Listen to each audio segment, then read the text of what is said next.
Good evening, everyone. Very pleased to be here to have a chance to talk about the Down Syndrome Act. And I've got 15 minutes, which will be enough time to go through what is, after all, a relatively short act, of course.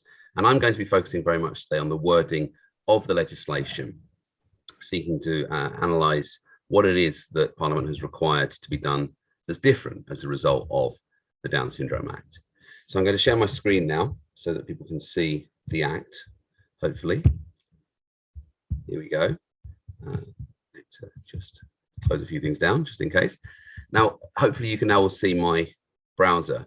And what I wanted to show you is that if you type Down Syndrome Act 2022 into Google or another reputable search engine, you'll get the Bill's website for Parliament. Ignore that for now. What you're looking for is legislation.gov.uk, because that's the official text of the Act. So here we go. We're going to click on the Down Syndrome Act now, just to show you how easy it is to find it yourself. And of course, it's the original version, only just enacted, so it hasn't been amended.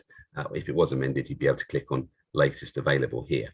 Now, just a moment, just to pause a moment before we go into the detail. What is an Act of Parliament? So it's the main way in which Parliament creates new law, and acts that affect public bodies will create either a power to do something or a duty to do it. And unsurprisingly, powers are indicated by terms like may, which are permissive, they allow something to happen, and duties are indicated by mandatory language, shall, must, which requires something to happen. And whatever Parliament says is the law, with some very, very narrow exceptions that we don't need to trouble ourselves with tonight, is the law and can't be challenged. So in primary legislation like this is Parliament's primary mechanism for creating new law. And then underneath primary legislation, you often will see secondary legislation, regulations. So for example, the Children and Families Act 2014 that created EHC plans and the new scheme for special educational needs and disability has underneath it the special educational needs and disability regulations from 2014, which flesh out the detail. But the Down Syndrome Act doesn't create any secondary legislation. So what we have is the Act, and what we will then have is the guidance to be issued under it. So if we look at the wording, it says that it's an act to make provision. This is the short title here, to make provision, sorry, the long title, to make provision about meeting the needs of persons with Down syndrome and for connected purposes. So it's a fairly neutral title now, to make provision about meeting the needs of persons with Down syndrome. So that's what this act is about. And after the usual preamble, we then see that there is in fact only one substantive section of the Act, which is section 1, and it's headed Guidance on Meeting the Needs of Persons with Down Syndrome.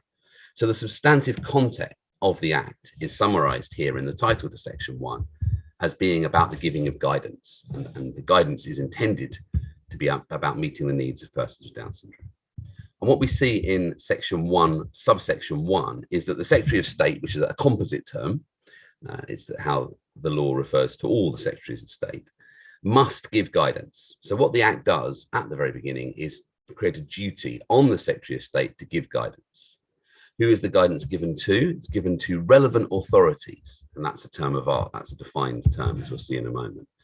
And what's the guidance got to be about? It's guidance on steps as things it would be appropriate for them to take. So the guidance is going to set out what the Secretary of State considers it will be appropriate for various bodies to do, for what purpose, in order to meet the needs of persons with Down syndrome, as we'd expect from the title. Well, importantly, in the exercise of their relevant functions. And again, relevant functions is a defined term, a term of art, as it's known. So stepping back then, the guidance isn't going to be about anything new in the sense of new powers or new duties. It's about how relevant bodies discharge their existing powers and duties in relation to people with Down syndrome, with the goal of ensuring that their needs are met. And so that's the duty, the first duty that's imposed, which is the duty on the Secretary of State to give the guidance. The second duty is then here at subsection 2, these relevant authorities, we'll see them in a moment, must have due regard to the guidance in the exercise of their relevant functions. So we know it's another duty, because we've got the word must. And what must they do? Well, they don't have to follow the guidance. There's an important distinction here between legislation that creates a duty to act under the guidance of the Secretary of State, which is the language of section 7 of the Local Authority Social Services Act 1917, so it's often referred to as Section 7 guidance.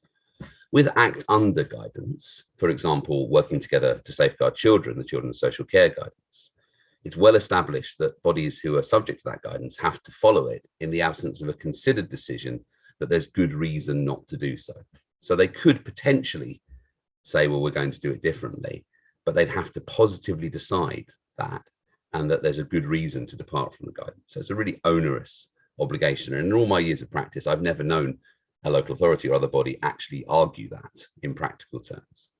So that's act under guidance. If the Down Syndrome Act said that relevant authorities must act under the guidance of the Secretary of State, they'd essentially have to do it. But it doesn't say that. It says they have to have due regard to the guidance. So it's a lesser duty. What does due regard mean? Well, that is a term that has been very heavily litigated because it's a term that's within the public sector equality duty in Section 149 of the Equality Act 2010, which requires public bodies to pay due regard to a series of needs whenever they're doing anything, whenever they're carrying out their functions. And it's been repeated numerous times in the public sector equality duty case law that due regard means the regard that's appropriate in all the circumstances. So the level of regard that's required is whatever is due, whatever the situation merits. So it's a sliding scale. If you're doing something that only tangentially impacts on people with Down syndrome, then perhaps you would only have to give a cursory regard to the guidance. If you're doing something that's really important to people with Down syndrome, central to their lives, then you'd have to consider the guidance much more carefully. But at its highest, it's only a duty of consideration. It's a duty to take the guidance into account in your decision making. It isn't a duty to do what the guidance says. And that's really important, I think, in terms of understanding the weight that the guidance will have when it's finally issued. It would be unlawful for anybody who is subject to the guidance to ignore it, or almost always it would be, because it's very hard to see how the level of regard that will be due would be zero for most of these bodies.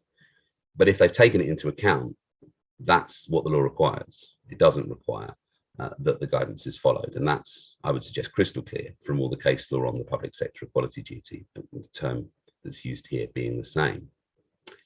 So that's the second duty. The third duty that's then imposed here in subsection 3, before giving the guidance, the Secretary of State must consult. So there's a duty of consultation. Who does he have to consult? Whoever he thinks is appropriate. So it's a loose textured duty, very frequently the case, that it's up to the Secretary of State, subject to common law considerations like rationality, to consult whoever he or she thinks is fit. The fourth duty here is then to publish the guidance, however it's considered to be appropriate. And then once it's published, I would suggest that's quite important, the Secretary of State has to lay it before Parliament. So I don't read that as being any kind of prior obligation. The language, I think, is crystal clear. That the duty of laying the guidance before Parliament is, so that MPs and peers can consider it, is once it's published. So any debate that would follow that seems to me to be a post-publication debate. But of course, again, we have another provision here, but it's our first power, because we've got may revise the guidance from time to time. So understandably, it's not set in stone. It can change. And if the Secretary of State chooses to revise the guidance, they have to do all these things again, because subsections 2 to 5 apply. And then the final provision in section 1 is subsection 7, which says that the definitions of relevant authorities and relevant functions are in the schedule. And we'll see the schedule in a moment. Section 2 is the technical section that says the Act extends to England and Wales. It comes into force when the Secretary of State appoints by regulation, so that's the only piece of secondary legislation we're concerned with here. And the short title is the Down Syndrome Act 2022. So that's the content of the Act. The schedule to the Act that's attached to it then defines relevant authorities and relevant functions. And what it says in subsection 1 is that in this Act, relevant authority means a person to whom any of the following paragraphs applies. So if you're within paragraphs 2, 3, 4, or 5, you are a relevant authority.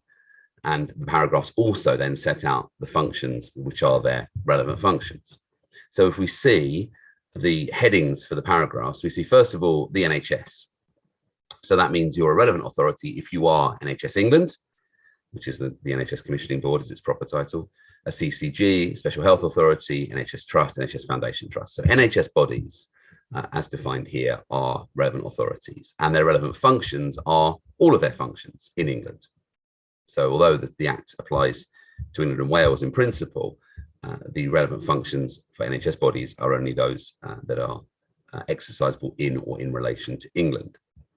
So that's the NHS. Then in terms of social care, we see that essentially a relevant authority is a local authority, the relevant local authority, which has the social care obligations in England, or the Council of the Isles of Scilly. And the relevant functions for those authorities are actually specified here as being aftercare services under the Mental Health Act, children's social care functions as defined in section 52 of the 2004 Act, adult social care functions in part 1 of the Care Act, and this is the interesting one, functions under part 3 of the Children and Families Act 2014, special educational needs or disabilities. But the challenge that I have with this is that this is under a heading social care. Of course, most of those functions are education functions. It seems to me that the intention here, the parliamentary intention, is not to make the education functions of these bodies relevant functions, because otherwise the heading here would be social care and education.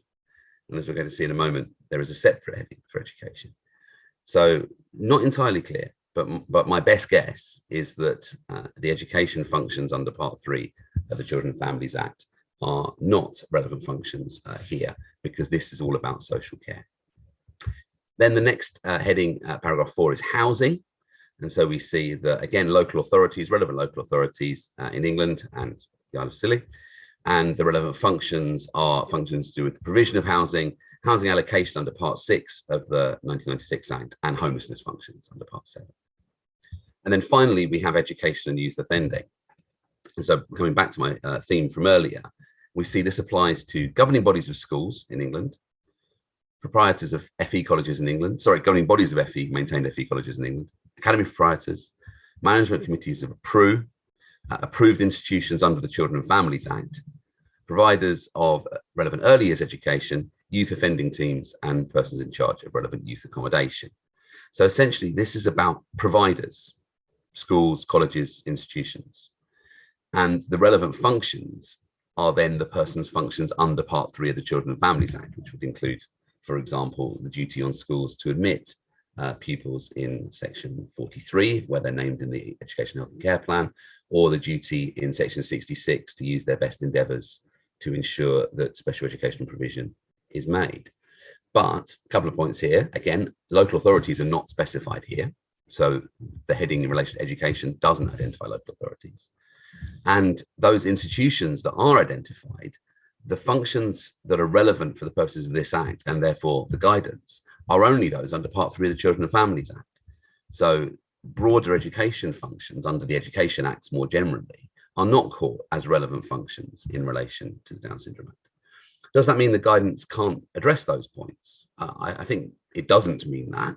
Does it mean that if those points were included in the guidance, that those aspects of the guidance have less weight? Yes, that's what I think it means, because we saw earlier that the due regard obligation in relation to the guidance only extends to relevant functions. And so when you're doing something outside your relevant functions, and Parliament has chosen to define the relevant functions in this way, you're not obliged under the Act to pay due regard to the guidance. You would almost certainly, as a matter of common law, still have to consider the guidance, because it may well be irrational for you not to do so. But some weight must be given to the fact that Parliament has defined the relevant functions relatively narrowly. And so that means that if the Secretary of State chooses to issue guidance that goes beyond relevant functions or relevant authorities, then it won't have statutory force.